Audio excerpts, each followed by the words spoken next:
नमस्कार दोस्तों, स्वागत है आपका हमारे हिंदी साहित्य चैनल में।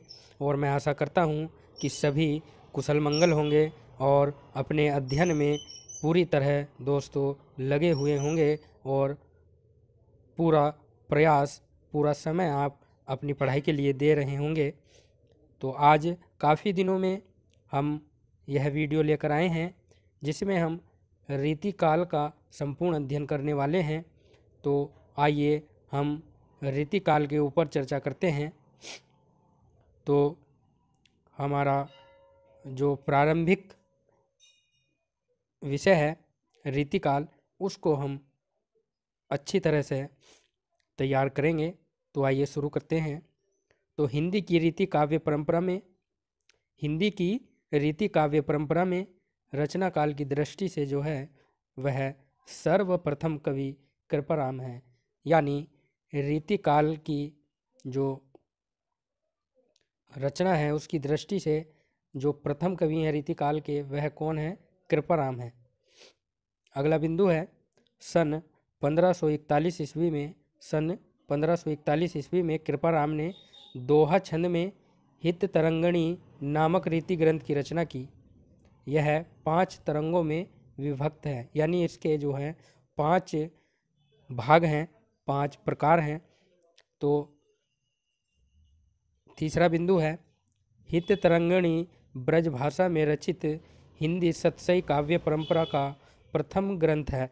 तो यह बहुत महत्वपूर्ण है क्या कि हित तरंगणी जो है वह ब्रज भाषा का ग्रंथ है और यह हिंदी सतसई काव्य परंपरा का जो है प्रथम ग्रंथ इसको माना गया है रीतिकाल में।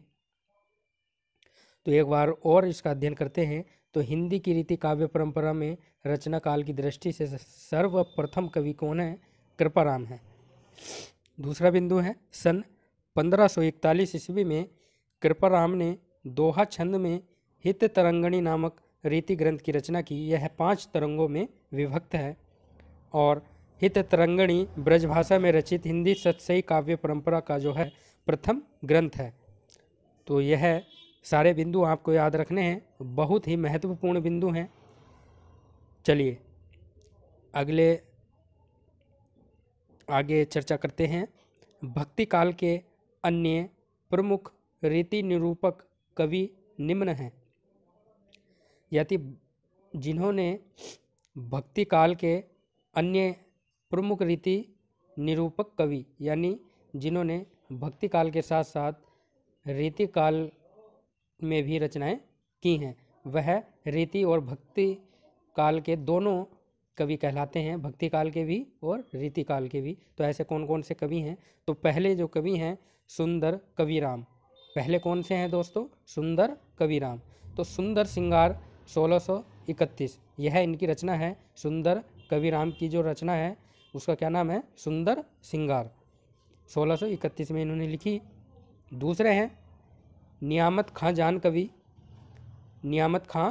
कवि, जिन्होंने रसकोश 1619 ईस्वी, कवि वल्लभ सिंगार तिलक 1652 और रसमंजरी 1652 ईस्वी।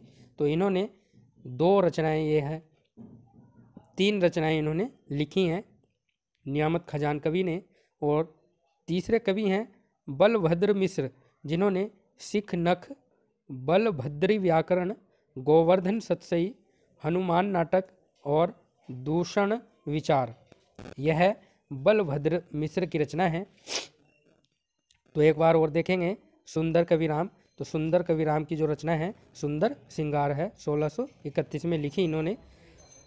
अगले हैं नियामत खां जान कवि, इन्होंने रसकोश 1619 ईस्वी में लिखी, कवि वल्लभ सिंगार तिलक 1652 ईस्वी में लिखी और रसमंजरी जो है 1652 ईस्वी में इन्होंने लिखी।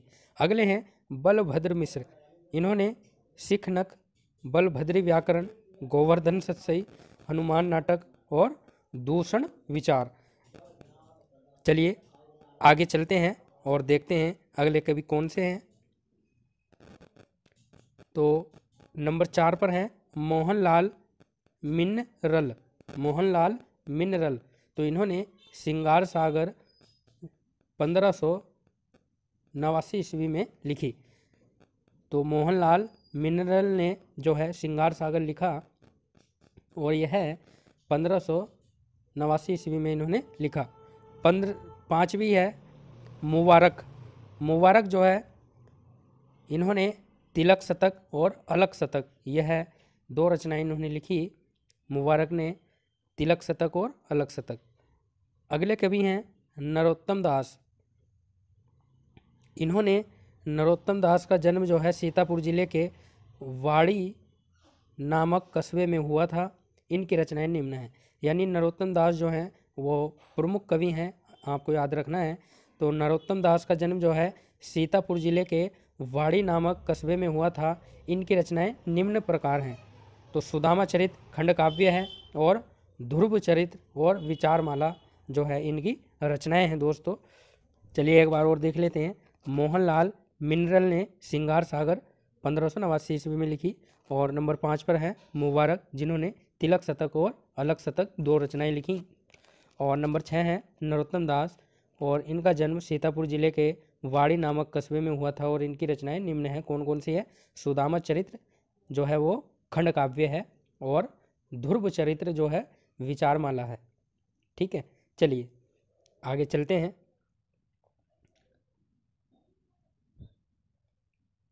अब हम रीतिकाल की पूर्व पीठिका पर जो है चर्चा करेंगे।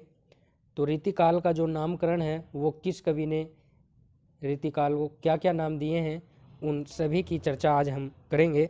तो पहला जो है बिंदु रीति काव्य। तो रीति काव्य जो है नाम वो डॉक्टर जॉर्ज ग्रियर्सन ने दिया था रीतिकाल को। तो ठीक है, जॉर्ज ग्रियर्सन ने रीतिकाल को रीति काव्य का नाम दिया था। दूसरा है अलंकृत काल, जो है मिश्र बंधुओं ने दिया था।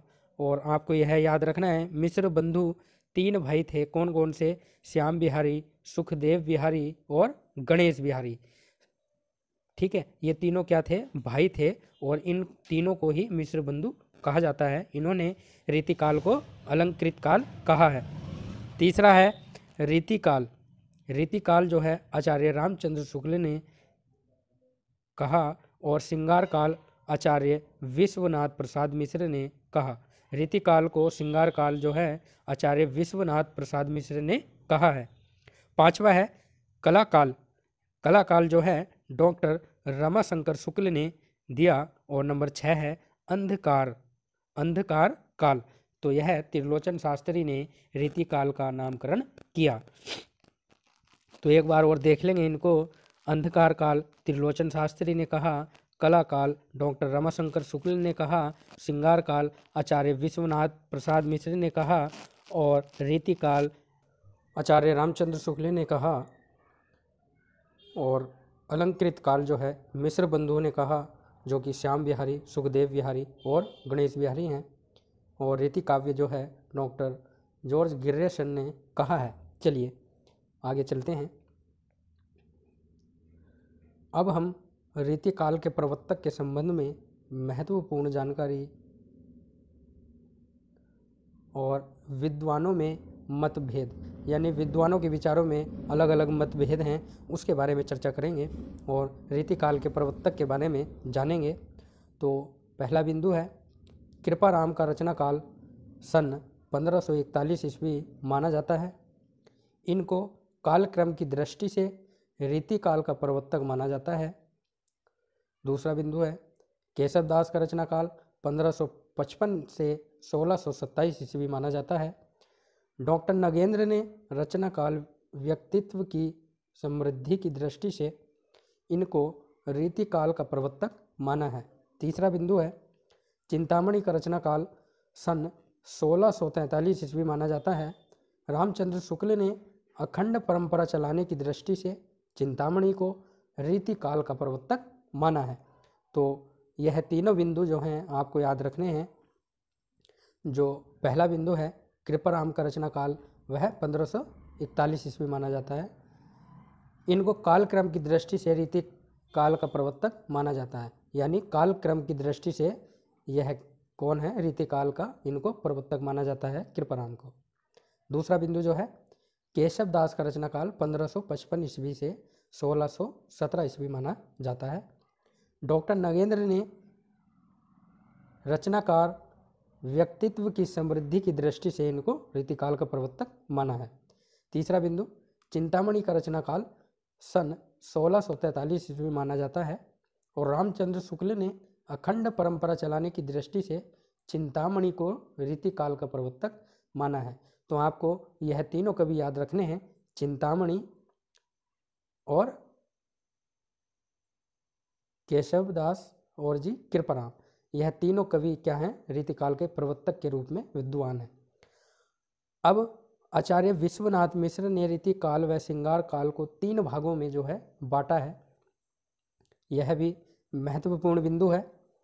तो आचार्य विश्वनाथ प्रसाद ने जो है रीतिकाल व श्रृंगार काल को 3 भागों में बांटा। कौन कौन से? रीतिबद्ध, जो कि रचना, लक्षण और उदाहरणों से युक्त होती है। दूसरा है रीति सिद्ध, ये क्या है? रीति की बंधी परिपाटी के अनुकूल स्वतंत्र काव्य रचनाएं हैं। और तीसरी है रीति मुक्त, यानी रीति परंपरा की साहित्यिक रूढ़ियों से मुक्त रचनाएं। तो ये 3 जो रीतिबद्ध, रीति सिद्ध और रीति मुक्त, ये क्या क्या हैं? तो रीतिबद्ध यानी जिस रचना में लक्षण और उदाहरण दिए जाते हैं वह क्या है? रीतिबद्ध काव्य है। ठीक है, उसमें क्या है, वो पद्य काव्य में लिखा जाता है साहित्य, वह रीतिबद्ध होता है। और रीति सिद्ध है रीति की बंधी परिपाटी के अनुकूल स्वतंत्र रचनाएं, यानी उसमें वह रीति काल से तो संबंधित है मगर उसमें कवियों ने अपना स्वतंत्र विचार के साथ, अपने स्वतंत्र विचार अपनी रचनाओं के माध्यम से रीति सिद्ध जो कैटेगरी है, जो रीति सिद्ध है, उसमें रचनाएं की हैं रीति से बंधी हुई परिपाटी के अनुसार, किंतु अपने विचार जो है स्वतंत्र रूप में इन्होंने रखे हैं। और नंबर तीसरी जो है रीति मुक्त, ये क्या है? रीति परंपरा की साहित्यिक रूढ़ियों से मुक्त रचनाएं, यानी उन्होंने रीति काल में होते हुए भी रीति काल से मुक्त रचनाएं, यानी रीति काल की जो परंपराएं थीं उनसे हटकर उन्होंने रचना की रीति काल में, तो वह कौन से कवि हुए? रीति मुक्त कवि हुए।